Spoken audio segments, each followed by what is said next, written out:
to start with, I've been told to remind you the guest book is at the back. So if you please, once we've all finished, go and sign that. That'll be really great for them. You're probably wondering, unorthodox start, leading with the guest book. I'm sure it's going to get a lot better than that. So I'm about to tell you a love story. There comes a moment in every man's life when he meets his one true love, his soulmate, his destiny. That moment came for Dan when he met me 10 years ago. Yeah. Okay. Ladies and gentlemen, the hotel manager has asked me to request that for reasons of health and safety, no one is to get up on the tables or chairs during my standing ovation. You should probably...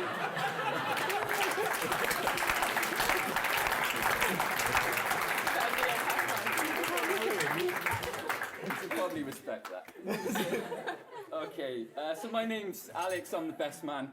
Now I'm a history student, and as a history student I thought I'd research the historical significance of what it means to be a best man. And I found out that the best man was the strongest man, the most physically imposing, and the fiercest warrior. And I thought, oh, it's just like Dan. He paid me such a high compliment, and to pick me above all others to be his best man, you've chosen well, my friend. However, I read further, and I found that the role of the best man was to ride as the groom's champion into the tribe of the bride. Often there would be opposition to the wedding, and it was the best man's role to settle any feuds and to fight all comers from the family. Now, it was only yesterday when I met Charlotte's family. Come on. Charlotte's dad, 6'4". Charlotte's brother, a soldier in the British Army. Her uncle was carrying a sword for the whole day. I realised pretty quickly I was not being selected, but I was being sacrificed. So, Mr. Millar, if at any point you're not happy with anything I'm about to say, or you need anything, you just raise your hands, your big, muscular hands, and I will do whatever I can. When I look back, Daniel and I were always destined to be best friends, simply because we had the same interests. We were bound together by the same things that inspire every 12-year-old boy: Westlife and musicals. I really wish I was making this up. Only after we'd exhausted all conversation on the lyrical beauty of Westlife's Coast to Coast album did we decide to take the more socially acceptable route of playing sport together. Now, it was around the time of Dan's third, or possibly his fourth gap year, and this... Sorry. And this particular year, he decided to devote himself entirely to boxing. And so from time to time, we used to spar together. Now, some of you may be aware they're two separate heavyweight champions, the Klitschko brothers, huge Russian fellas. Now, because they're brothers, they never fight each other. And the same can be said for me and Dan. We're brothers. There is that unshakable bond between us, which means we would never deliberately hurt each other. Or so I thought. I was playfully sparring with Dan when from the other side of his bedroom, he unleashed upon my face his hardest right hook. What was he doing? We're brothers. There's that unshakable bond between us. Ladies and gentlemen, I'm ashamed to say that I pulled back my left hand, which has become known as Alex's anvil. And I let rip with everything that I had. Inevitably, that meant 3 nights in hospital and reconstructive surgery. Daniel's rock-like head had shattered my thumb on impact. Now, many of you will already know that Daniel is an incredible sportsman. I can't help but feel that I'm in the best place to pass comment. I've played football with Dan, cricket, rugby, golf, bowls, croquet, and many others. If you name it, we've played it. And Daniel has beaten me at football, cricket, rugby, golf, tennis. You get the picture. Come to think of it, I really don't know why I'm friends with you. But such was Daniel's prowess that we had to make up rules to restrict his brilliance. For instance, when we played tennis on the road outside our house, Daniel's serve, I knew it as his power serve, was so fast that I could barely see it, never mind return it. So we made up a rule that Daniel was only allowed one power serve per service game. And despite that, he still beat me. Dan plays sport in the right spirit. He enjoys the fact that humans can participate in wonderful activities. But he also recognises the one that's made us to participate in those sort of things. Now, once I was able to move past the bitter and twistedness, contempt that I felt for Dan, that he beat me at everything we played, I realised that I could actually enjoy playing with him. I can actually enjoy seeing some of the wonderful things that he could do. So it seems only right that at this point, now that society has finally given me some airtime, that I put on record that, Daniel, you are an incredible sportsman. I just wanted to say that. Thank you. Now, Charlotte, you look absolutely sensational today, as has already been said. And you only have to look at your parents to see that you will remain as pretty as you do today for many, many years to come. Not that I'm saying you're a pretty boy, Mr. Miller. Far from it. It's your wife. She's the pretty one. Not that I'm saying you're ugly. Where's my brother Tom? Tom, get the car started, mate. This ain't going well. So I thought you'd be interested to hear just how Charlotte and Dan met. Like we've already heard, they met 5 years ago on a church camp in Wales. These camps have about 50 young people who travel from all over the country. And after the first day, Charlotte had made quite an impression on young Daniel. And he was desperate to share his feelings with his good friend, he's here with us today, Pete Harris at the back, just how he felt. Pete, he said, have you met Charlotte? She is absolutely fantastic. She's got a wonderful personality and she is by far the best looking girl on the whole camp. Pete, lovingly placing his arm on Dan's shoulder, said, you're right, Dan. I will go for her. There, Dan really quickly said, I like her. I want to go for her. They had a big decision to make. But for them it was easy. They wouldn't let a girl come between them. They swore an emotional, binding pact that neither of them would ever talk to Charlotte again. It was as if the girl was dead to them. But the very next day, the camp went on a long walk, and Charlotte was accompanied each step of the way by Peter. So much for that emotional binding pact. Peter played all his cards to win Charlotte's affections. Ladies and gentlemen, let me tell you, Pete has many cards. His musical brilliance, we've seen it today. His intellectual genius. His sparkling wit. His incredibly curly hair. And his distinguished career as a schoolboy soprano. Daniel, realising that the battle lines had been drawn, released his most potent weapon. He wore his tightest t-shirt and he flexed his guns. There was only to be one winner.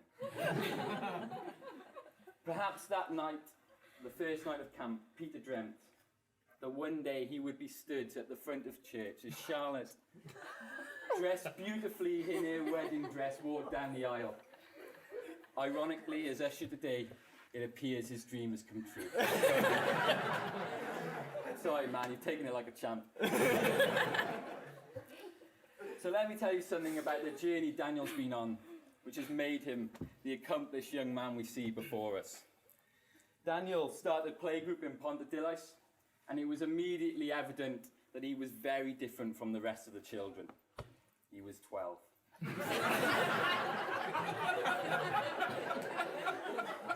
And then to Daniel's school years. And for 13 long years, he dedicated every waking minute to study and the pursuit of academic excellence. No man could have done more than this fella here. And at the end of his A-level year, he collapsed, exhausted from his Herculean effort, desperately in need of a rest.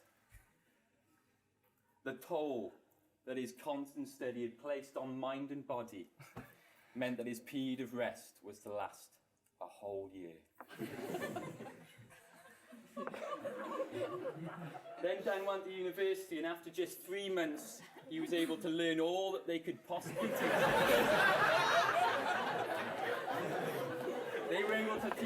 He was able to learn all that they could possibly teach him on that most important and crucial subject, sports and the community. Now, knowing Daniel as well as I do, I've always known the fantastic qualities and gifts he has as a person. So it came as little surprise to me when he got himself a fantastic job. So much so do I think at this point we should show our appreciation for Daniel Thomas, financial advisor.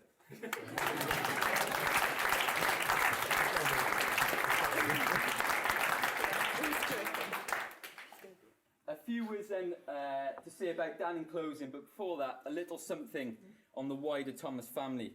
I can speak from experience of living next door to them, that from Marion and Kerry, Bethan, Mary, to Daniel's uncles, aunties, grandparents, cousins, and John and Owen, that Charlotte, you're joining an absolutely wonderful Christian family.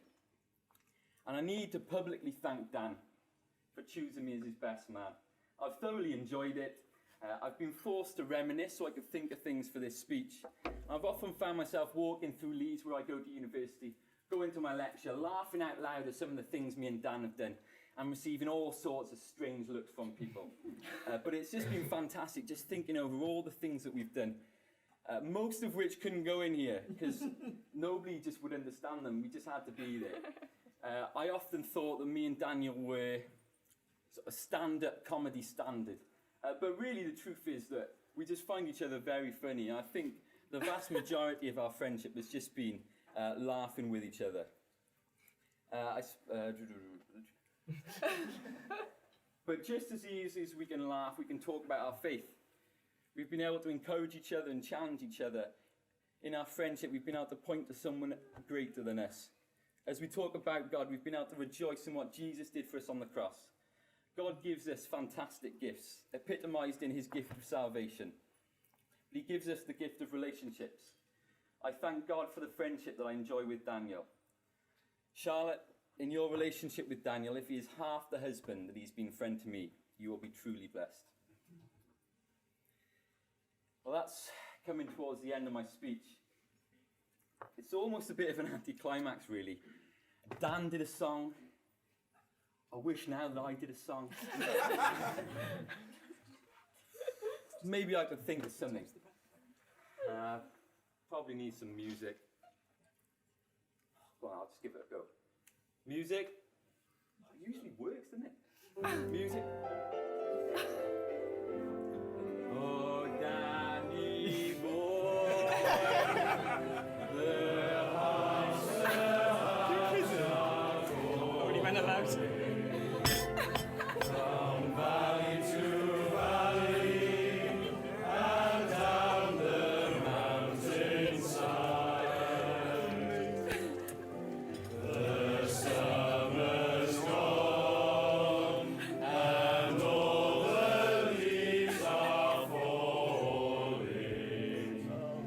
'Tis you must go to be with your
'Tis I'll be here in sunshine or in shadow. Oh, Danny boy, oh, Danny boy, we love you so.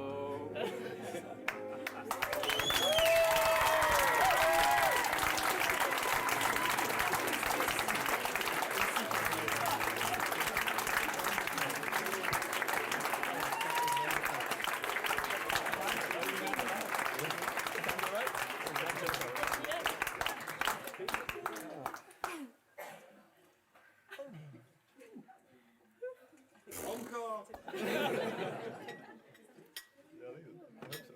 Right then, will you please be upstanding then?